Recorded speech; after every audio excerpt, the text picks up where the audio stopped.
नमस्कार मित्रों, सत्य की विजय में आपका स्वागत है। मैं हूं विजय त्रिवेदी।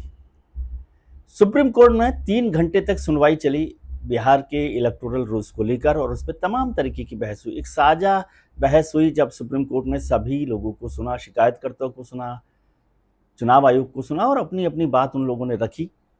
एक बात तो अच्छी रही कि कोई इस तरह से नहीं कह रहा था कि जो चुनाव आयोग जो एक्सरसाइज कर रहा है इंटेंसिव रिवीजन रूल्स का, उसको लेकर किसी ने कोई उस तरह से आपत्ति नहीं जताई। केवल समय को लेकर आपत्ति थी, एक्सरसाइज को जिस तरह से किया जा रहा था उसको लेकर आपत्ति थी और किसी ने ब्लैंकेट बैन नहीं मांगा था कि इस एक्सरसाइज को रोक दिया जाए। लेकिन क्या रास्ता हो सकता है, इस पर भी चर्चा हुई। आधार को लेकर चर्चा हुई, जिसको कहा जाता है, भारत सरकार कहती है कि मेरी पहचान मेरा आधार। लेकिन सुप्रीम कोर्ट में चुनाव आयोग ने साफ किया कि जो आधार कार्ड है वो नागरिकता का आधार नहीं है, नागरिकता की पहचान नहीं है, उससे आप नागरिक हैं ऐसा नहीं माना जा सकता। अब मुझे नहीं पता जो 11 दस्तावेज उसमें दिए गए हैं, राशन कार्ड और ये सब, क्या वो भी नागरिकता के दस्तावेज हैं या नहीं, लेकिन इस पर बहस हुई है और सुप्रीम कोर्ट ने एक सजेशन उनको दिया कि आप इसको भी इस्तेमाल करना चाहिए, आधार कार्ड को भी इस्तेमाल करना चाहिए। भले एक जज साहब ने तो, जस्टिस धूलिया ने तो ये भी कहा कि जो दस्तावेज वो मांग रहे हैं वो मेरे पास भी नहीं हो सकते। तो दस्तावेजों को लेकर एक अलग बहस होती है, लेकिन ये मुद्दा महत्वपूर्ण है कि क्या इलेक्टोरल रूल्स पर काम करना चाहिए। और फिर ये बहस भी हुई कि जो नागरिकता का मसला है वो चुनाव आयोग का अधिकार नहीं है कि वो उनकी जांच करे। लेकिन क्या ये बहस भी नहीं जरूरी है कि जो वोट है वो केवल भारतीय नागरिक ही दे सकते हैं? तो भारतीय नागरिक जो दे रहे हैं वो काम वोट का चुनाव आयोग के पास है, और चुनाव आयोग के पास क्या ये अधिकार है कि नहीं कि वो नागरिकता की पहचान करे। खैर, बहुत सारे कॉम्प्लिकेटेड मुद्दे हैं, लेकिन ये मसला चल रहा है और इससे एक बात साफ हो रही है कि सब कुछ साफ नहीं है। इलेक्टोरल रूल्स को लेकर जैसे ये बात भी हुई कि आधार कार्ड को कुछ जिलों में, बिहार का ही चर्चा कर लें तो बिहार की चर्चा में ये साफ हुआ कि कुछ जिलों में आधार कार्ड जो है वो उनकी आबादी से भी ज़्यादा है। मुझे उसका टेक्निकल कारण नहीं पता कि क्यों हो सकता है, क्योंकि आधार कार्ड मेरी समझ से बायोमेट्रिक से बनते हैं, यानी आपकी फ़ोटो, आपकी आंखें, रेटिना, फिंगरप्रिंट सबसे, तो उससे कैसे डबल आधार कार्ड बनते हैं ये मुझे नहीं पता। लेकिन वो हो सकता है कि आबादी जो रजिस्टर है और जो लोग वहाँ रह रहे हैं उसमें कोई फ़र्क हो। तो इन सबको भी जांच करने का मुद्दा होना चाहिए कि किस तरह से काम किया जाए। इलेक्शन कमीशन का जो सबसे पहला काम है जो मैं समझता हूँ वो है कि कोई भी व्यक्ति, कोई भी मतदाता अपने वोट के अधिकार से नहीं वंचित रह जाए, वंचित नहीं रह जाए। उसको वोट देने का अधिकार मिलना चाहिए, सुविधा मिलनी चाहिए, मौका मिलना चाहिए। चुनाव आयोग ने भी इस बात को एश्योर किया कि इस तरह की कोई संभावना नहीं समझनी चाहिए कि वोट काटे जा रहे हैं, डिलीशन हो रहे हैं। तो फिर विपक्षी दलों ने कहा अगर डिलीशन नहीं हो रहे तो फिर आप क्या चेक कर रहे हैं, और चेक कर रहे हैं और डिलीशन हुए तो जरूरी नहीं कि वो सही हो। सुप्रीम कोर्ट ने भी इसमें कहा कि भाई इतने कम समय में क्या आप उन आपत्तियों को क्लैरिफाई कर सकते हैं, ठीक कर सकते हैं, ये सारे मसले हैं। एक बात इस पर बहस ये भी हुई नागरिकता को लेकर, तो मैं समझना चाहता हूं। एक तो विपक्ष ने कहा पहले जब चुनाव आयोग था वो कह रहा था कि आधार कार्ड को वोटिंग राइट से, या जो वोटर कार्ड है, वोटर आईडी कार्ड है, उसके साथ जोड़ देते हैं। अब वही चुनाव आयोग आज जब वोटर आइडेंटिटी की बात आई तो आधार कार्ड को शामिल नहीं कर रहा। दूसरी तरफ विपक्षी दल है, वो पहले जब चुनाव आयोग ने कहा था कि वोटर कार्ड को और आधार को जोड़ देते हैं तब उसका विरोध कर रहे थे। आज वही विपक्षी दल आधार कार्ड को वोटर आइडेंटिटी के साथ जोड़ना चाहते हैं। तो समय समय की बात है, ये कंट्राडिक्शंस भी चलते रहते हैं, इन कंट्राडिक्शंस पर भी काम होना चाहिए। लेकिन सवाल यह है कि 2025 की जनवरी तक जो बिहार के इलेक्टोरल रूल्स तय हुई थी, जिसे फाइनल किया था 2025 के जनवरी फरवरी तक, तो उसको आज अचानक तुरंत इंटेंसिव रिवीजन की ज़रूरत इलेक्शन कमीशन को क्यों पड़ी?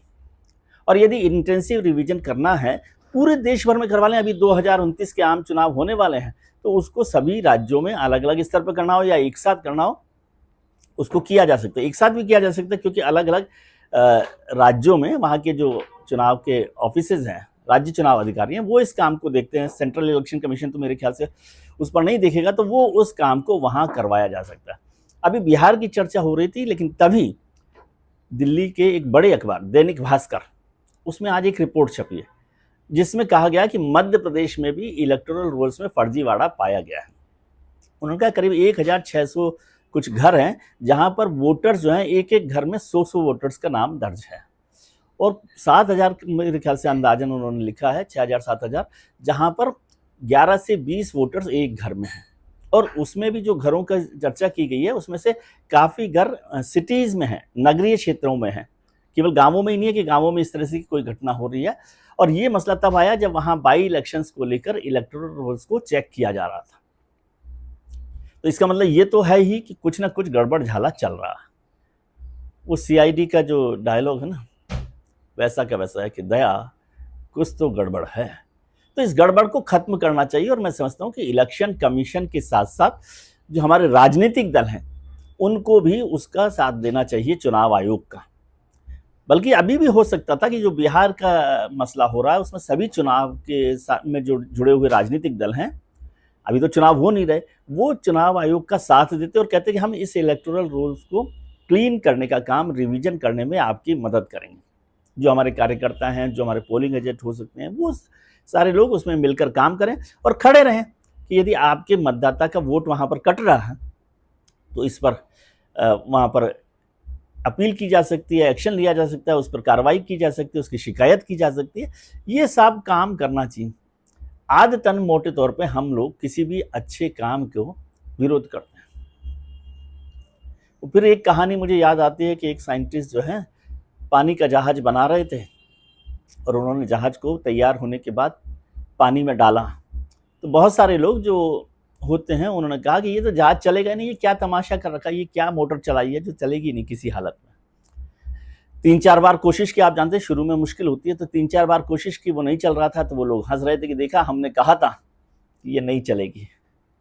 लेकिन जब 4-5 कोशिश के बाद वो जहाज चल गया तो जो लोग हंस रहे थे और जो कह रहे थे कि नहीं चलेगा, वो तुरंत बोले कि देखिए अब ये तो चल तो गया, अब ये रुकेगा कैसे। तो चलने के लिए भी धैर्य रखिए, रुकने के लिए भी धैर्य रखिए। कोशिश करते हैं तो कुछ ना कुछ काम हो ही जाता है। और ये सब राजनीतिक दलों के फायदे की बात है कि हमारी जो वोटर लिस्ट है वो ईमानदार हो, साफ हो और गलत लोग उसमें शामिल नहीं हों। अब गलत लोग का मतलब क्या होता है? ज़्यादातर जगह पर हिंदुस्तान में माना जाता है कि जो घुसपैठिए हैं, जो बांग्लादेशी मोटे तौर पे माना जाता है, बांग्लादेशी और रोहिंग्या, वो इन सूचियों में शामिल हैं। तो क्या हमारे राजनीतिक दल चाहते हैं कि वो उसमें शामिल रहें? इस पर चर्चा होनी चाहिए। लेकिन ये बहस एक गंभीर रास्ते पर जा रही है, जो मुझे लगता है उसमें चिंता की बात नहीं, लेकिन वो पहुंच रही है नागरिकता की पहचान पर। जब ये बहस हो जाएगी कि भाई उनकी पहचान नहीं हो पा रही है और नागरिकता का कोई सर्टिफिकेट हमारे यहाँ भारत सरकार की तरफ से नहीं दिया जाता, तो फिर ऐसा किया जाए कि नागरिकता की पहचान पर काम किया जाए, जिसे आप एनआरसी कहते हैं। तो क्या एनआरसी के लिए तैयार हैं सभी राजनीतिक दल, और क्या भारत सरकार, मोदी सरकार इस पूरी एक्सरसाइज को एनआरसी तक ले जाना चाहती है?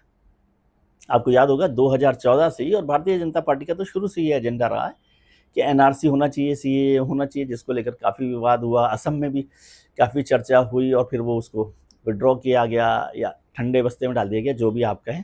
और अभी फिर बंगाल में चुनाव होने वाले हैं, केरल में चुनाव होने वाले हैं, तमिलनाडु में चुनाव होने वाले हैं और असम में चुनाव होने वाले हैं। और यहाँ सब जगह पर मोटे तौर पर असम और बंगाल में तो रोहिंग्याज और घुसपैठियों का मामला है ही। तो फिर ये बहस शुरू होगी। तो क्यों ना, अभी तो इलेक्शन कमीशन के पास समय है, बंगाल के चुनावों के लिए भी, असम के चुनावों के लिए भी, तो अभी से शुरू कर दे और राजनीतिक दलों को कहे कि उनका सहयोग करें। ये भी साफ हो जाएगा। और होम मिनिस्ट्री जो है, गृह मंत्रालय जो है, वो ये काम करे कि क्या भारत को एक भारतीय नागरिक की प्रमाण पत्र देने की ज़रूरत है या रिकॉर्ड बना। दुनिया भर में होता है ऐसा, कुछ ऐसा यहाँ नहीं हो रहा। नेशनल रिकॉर्ड अगर रहे हमारे पास, नेशनल रजिस्टर रहे आबादी को लेकर, तो उसमें क्या दिक्कत है। और उससे सारे के सारे डॉक्यूमेंट्स का झंझट खत्म हो जाएगा। और बहुत सारी जो गड़बड़ियाँ हो रही हैं, डीबीटी में आप देखते हैं कि कुछ घोटाला हो रहा है, अन्न को लेकर जो झगड़ा हो रहा है, राशन कार्ड फर्जी बने हुए हैं, वो सब चीज़ें भी कम होगी। वो सब्सिडीज़ को लेकर ऐसा मसला होता है, भारत सरकार ने बताया कि बहुत सारी सब्सिडीज़ के बचत इसलिए हुई क्योंकि वहाँ पर झूठे लोग थे, जो लोग पैदा ही नहीं हुए, जो लोग मर गए। ये वोटर लिस्ट में भी होता है। हमारे एक मित्र हैं संजय कुमार जी, सीएसडीएस में हैं। वो कह रहे हैं कि इतने साल हो गए, मेरी उम्र 34 साल है। हालांकि वो अभी भी 24-34 साल के दिखते हैं, लेकिन पिछले 20 साल से उनकी उम्र वोटर लिस्ट में 34 साल दिख रही है, और फीमेल उनका जेंडर है, लेकिन वोट वो दे पा रहे हैं। तो ये ऐसे सारे सवाल हैं जिनकी चर्चा भी होनी चाहिए कि किनको कैसे क्लीन किया जा सकता है, और सबको, राजनीतिक दलों को समझना चाहिए कि ये पूरे देश के हित में है, उनके हित में भी है। हर दिन चुनाव आयोग पर सवाल उठाना बहुत समझदारी की बात नहीं है। सवाल खड़े करना जरूरी है, लेकिन समझ उसकी विश्वसनीयता पर सवाल खड़े करना बहुत अच्छी बात नहीं। चुनाव आयोग बहुत संवैधानिक संस्था है। अभी हर महीने 2 महीने में कोई ना कोई बड़ा चुनाव आयोग करवाता है। साल में 3-4 चुनाव तो हो ही जाते हैं, लोकसभा चुनाव हो ही रहे हैं। तो उसमें उनका सहयोग करके हम एक बेहतर व्यवस्था बना सकते हैं। और एक मित्र ने कहा, इतनी बातें आप राजनीतिक दलों के लिए कह रहे हैं, तो चुनाव आयोग के लिए भी एक कहावत को कह दीजिए कि मोर लॉयल देन किंग होना अच्छी बात नहीं है। आज के लिए बस इतना ही। आप अपना ख्याल रखिए और उनका ख्याल रखिए जो आपका ख्याल रखते हैं। अपने परिजनों, मित्रों, रिश्तेदारों के साथ खुश रहिए, मस्त रहिए, व्यस्त रहिए, स्वस्थ रहिए। नमस्कार, प्रणाम, आभार।